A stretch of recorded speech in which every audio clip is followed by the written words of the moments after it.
Alright, today we're going to talk about geometric sequences.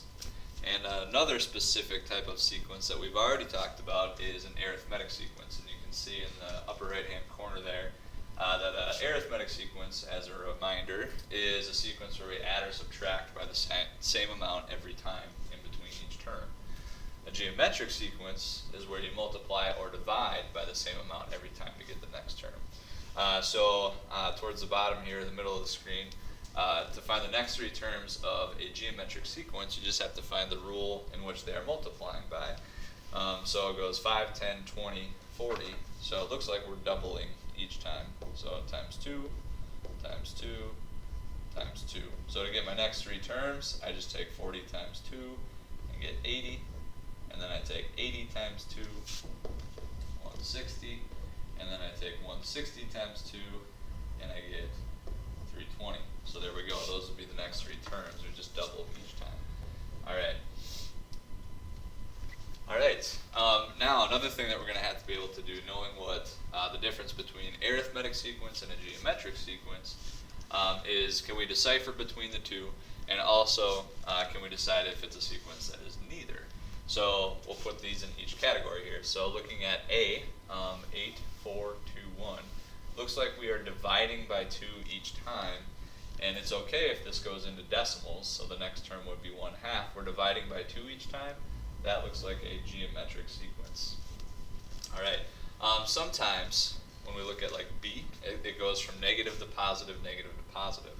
Looks like that might be a neither, but remember, when you multiply two negatives together, you get a positive. And when you multiply a negative by a positive, you get a negative. So sometimes it's possible that you get some fluctuation. So for instance, negative 1 times negative 3 would give me a positive 3. And then a positive 3 times a negative 3 would give me a negative 9. And then negative 9 times negative 3 gives me a positive 27. So this, in fact, is actually geometric because we're multiplying by the same amount each time, or the same number each time. So A and B are both geometric. Let's check out C. We go from negative 6 to 1. Looks like we're adding 7, and then adding 7 from 1 to 8, adding 7 from 8 to 15. This is arithmetic. We're going up, adding 7 each time in between each term. Letter D. We could try checking to see if it's arithmetic. We go up 3 from 1 to 4, and then up 5 from 4 to 9, up 7 from 9 to 16. So there is a pattern. We're going up by some odd numbers here. But there is no adding rule or subtracting rule. There is no multiplication rule either. 1 times 4 gets me to 4, but 4 times 4 doesn't get me to 9. So this is going to fit into the neither category. Alright, looking at E, 20 to negative 40 to negative 100 to negative 160. This one we are subtracting 60 each time. And since we're subtracting each time, that's going to be an arithmetic. Letter F. 1 times negative 1 gets me to negative 1. And then negative 1 times 1 gets me to, So if I do 1 times negative 1, it gets me negative 1. And then if I do negative 1 times negative 1, it gets me back to positive 1, and so forth. So this actually is a geometric sequence. Very simple one. Alright, letter G, 0 to 10. So that's plus 10. And then looks like it goes down 5, and then it's going to plus 10 again. While there is a pattern,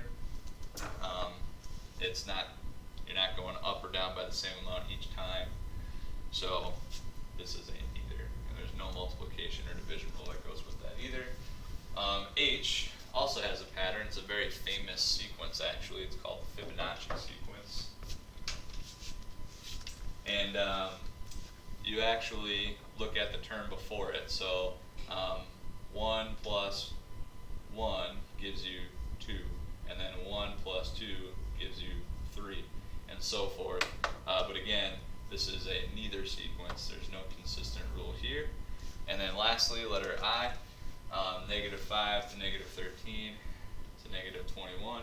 Looks like we're going down 8 each time, and since we're subtracting by 8 each time, that is an arithmetic.